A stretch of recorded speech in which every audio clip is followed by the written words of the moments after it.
Hi, I'm Dr. Rick Duplantis, and welcome to my show, It's Your Health. I want to invite you to follow us on Facebook, where many of my older episodes are posted. I also post daily health tips on Instagram and Twitter, and on the Facebook page as well. I'm sure you're glad that our weather has started to warm up quite a bit here, and we're having some much nicer weather these last few weeks. And with that being said, I hope you're out and about doing your cardio in this beautiful, sunny, warmer weather we're having. Now, let's talk about tonight's topic. Tonight we're going to talk about infectious diseases. And tonight's show is about shedding light on two infectious diseases that can be, in a college crowd, and such as they are infectious mononucleosis and spinal meningitis. First, we're going to talk about infectious mononucleosis in the college crowd. Infectious mononucleosis, or mono as it's called, is often called the kissing disease. The virus that causes mono is transmitted through saliva, so that you can get it through kissing, but you can also be exposed through a cough or a sneeze, or by sharing a glass or food utensils with someone who has mono. However, mononucleosis isn't as contagious as some infections, such as the common cold. You're most likely to get mononucleosis, with all the signs and symptoms if you're an adolescent or young adult. Young children usually have a few symptoms, and the infection often goes unrecognized. If you have mononucleosis, it's important to be careful of certain complications, such as an enlarged spleen. The treatment is, rest in adequate fluids are a key to recovery from this. Some of the symptoms of mononucleosis may include fatigue, sore throat, perhaps even strep throat that doesn't get better with antibiotic use. You also will have fever.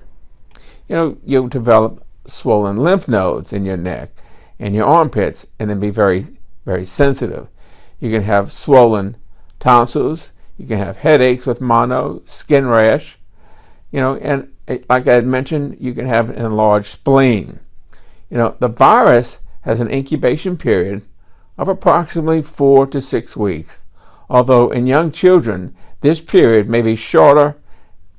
However, signs and symptoms such as fever and sore throat usually lessen within a couple of weeks with mono, but the fatigue, the enlarged lymph glands or lymph nodes, and the swollen spleen may last for a few weeks longer. So when do you see your doctor for mono?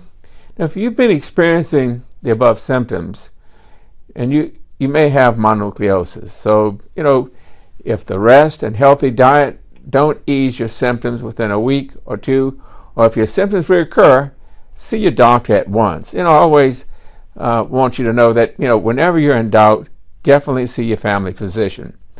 The most common cause of mononucleosis is the Epstein Barr virus. But however, there are other viruses can also cause this disease. Mononucleosis usually isn't very serious.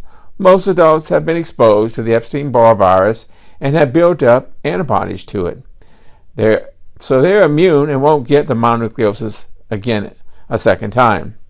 And the complications of mononucleosis, would be an enlarged spleen. Also, more serious than the disease itself is the enlargement of the spleen, and this is why enlargement of the spleen can put you vulnerable for rupturing the spleen if you're physically active.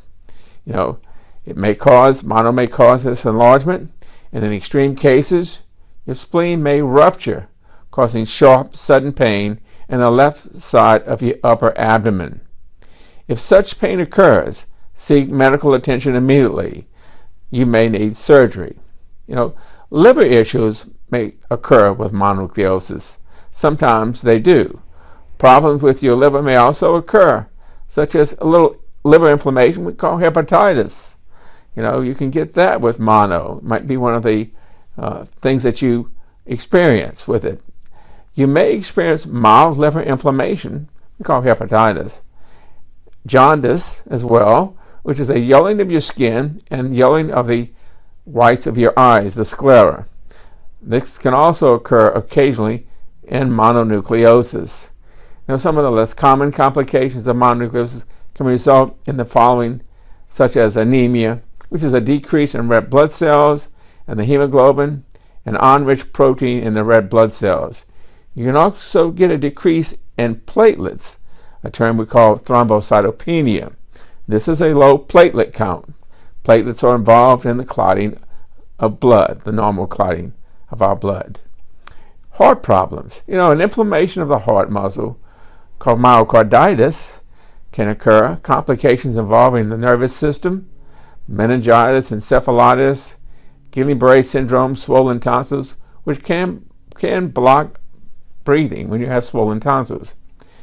Now, we said the Epstein-Barr virus, it can cause much more serious illness in people who have impaired immune systems. And these are people with HIV, AIDS, or people taking drugs to suppress their immune system after an organ transplant. Now, let's come down to prevention of mononucleosis. Mononucleosis is spread through the saliva, as I mentioned. If you're infected, you can help prevent the spreading of the virus to others by not kissing them and by not sharing food, dishes, glasses, and utensils until several days after your fever has subsided, and even longer if possible. Note now that the Epstein-Barr virus may persist in your saliva for months after the infection. No vaccine currently exists to prevent mononucleosis. If you feel that you have these symptoms, or if you feel that you might have mononucleosis, it's always safe.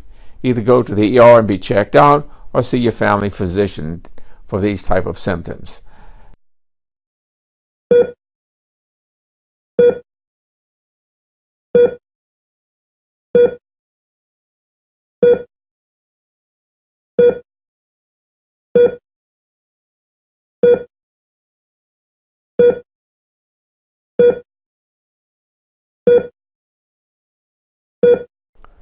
Hi, I'm Dr. Rick Duplantis on sleep health.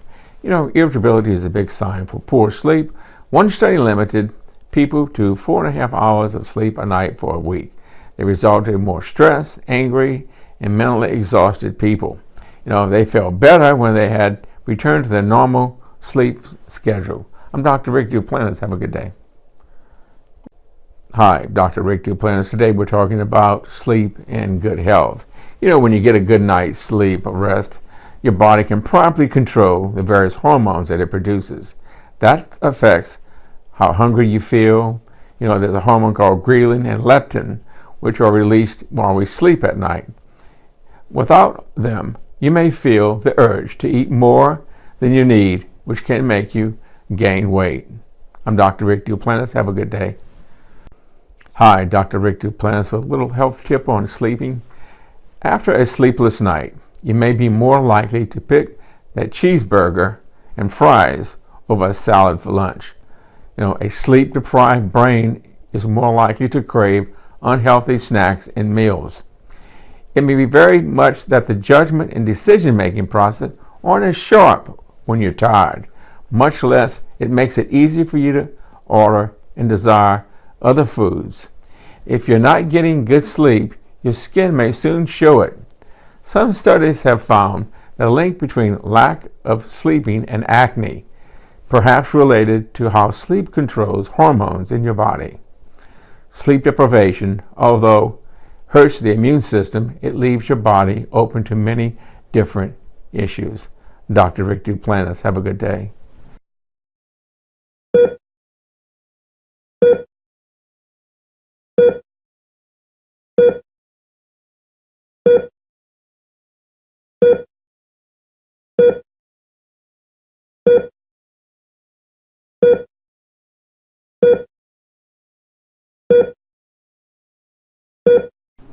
Hi, Dr. Rick Duplantis here with a little bit information on sleep. Redness, puffiness, and dark circles and bags under your eyes, all signs of not getting enough shut-eye.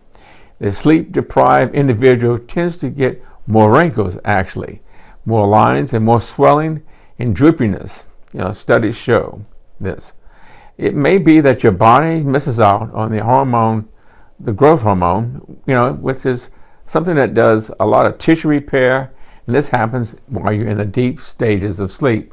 When you get a good night's rest, your body can properly control the hormones that affect how hungry you feel, ghrelin and leptin levels, and without them, you may feel the urge to eat more than you need, which can make you gain weight.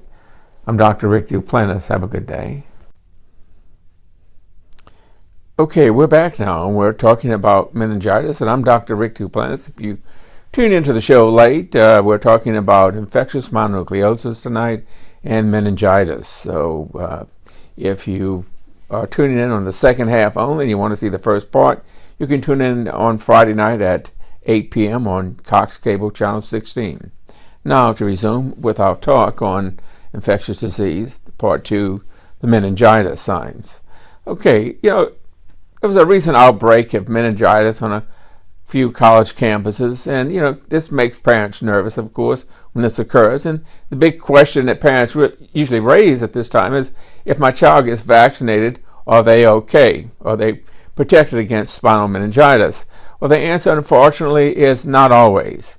This outbreak that occurred was a type of meningitis that cannot be covered by vaccines that we have in the U.S. But let's start with the basics first and talk about what is meningitis.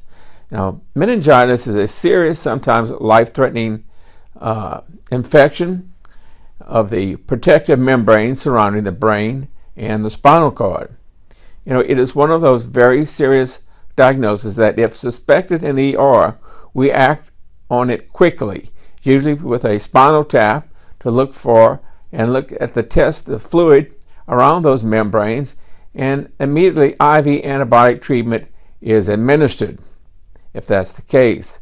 Many different types of germs can cause spinal meningitis.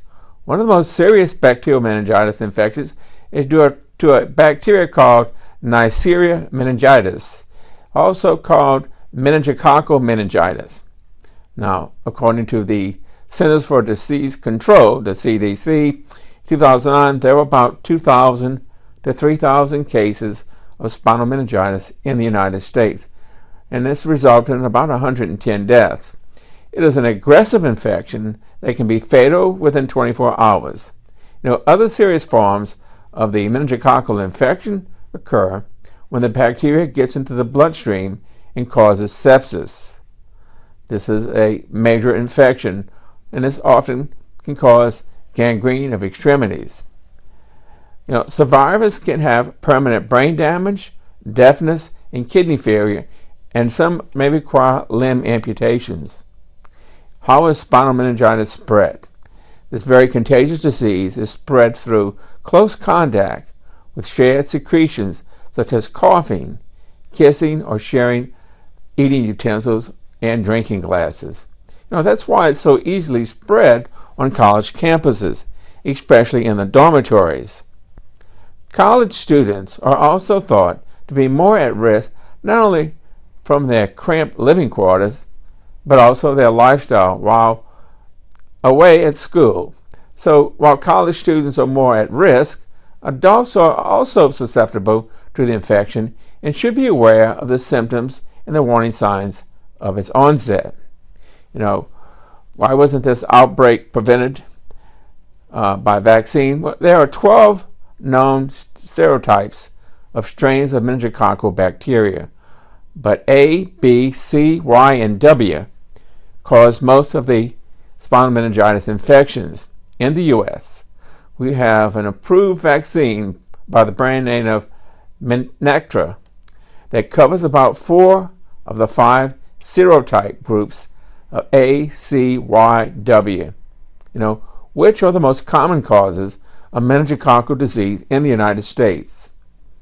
The outbreaks we have been reading about is less common serotype type B.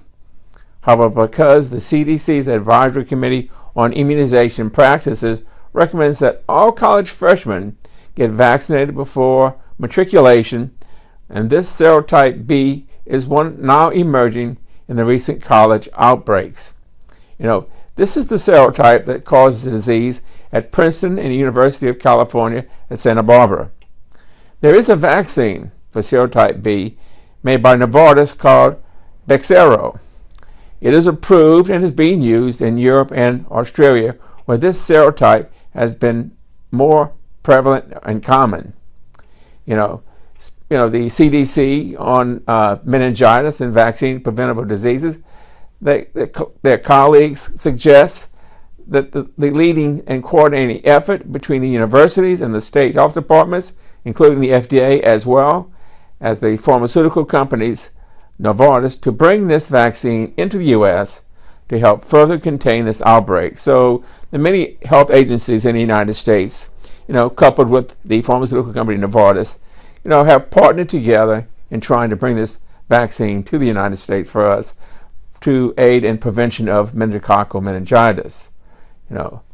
So this is a well-orchestrated public health system response where it was very instrumental, in part for no reported deaths in these recent outbreaks so far.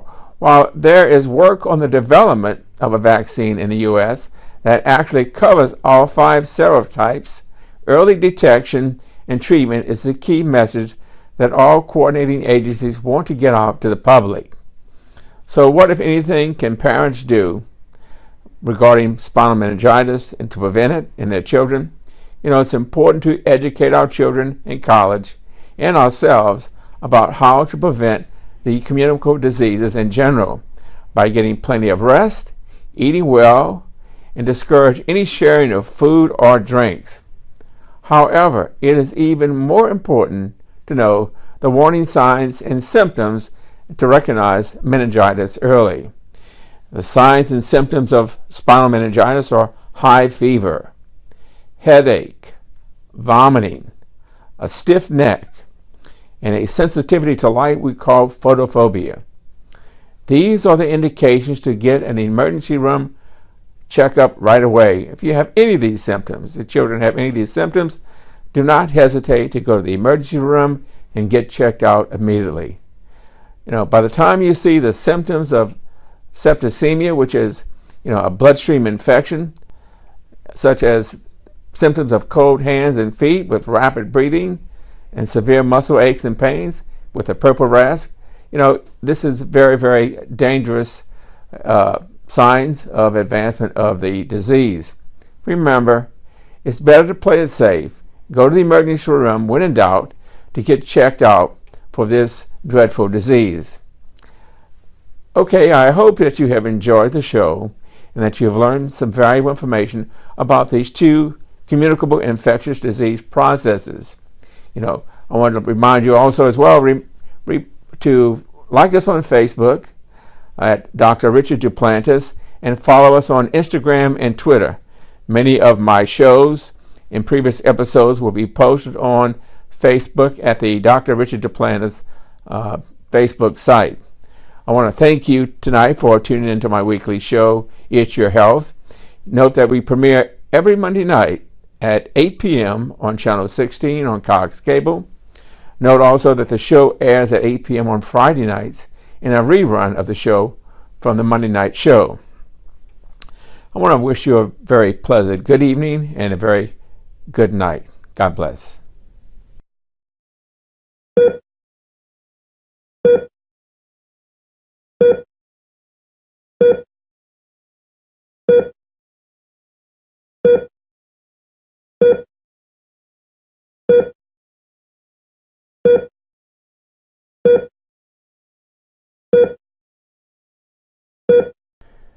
Hi, Dr. Rick Duplantis here with a little information on jet lag.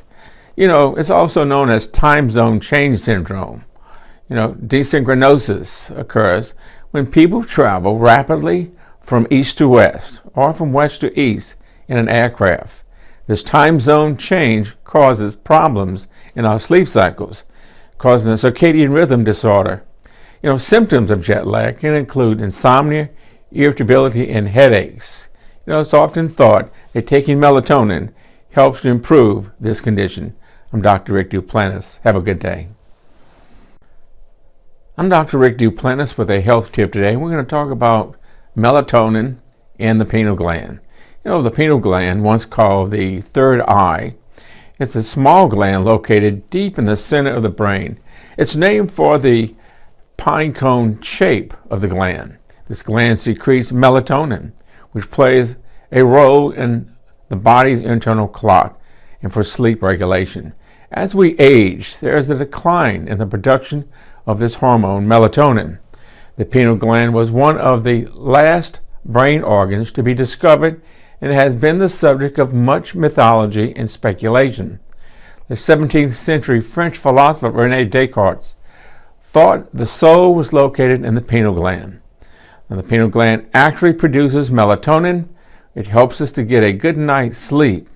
As we age, this production, of course, decreases, and thus we should supplement this declining level of melatonin by taking the sleep hormone at bedtime to get a good night's sleep.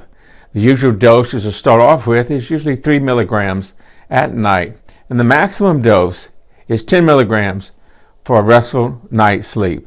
I'm Dr. Rick Duplantis. Have a great day.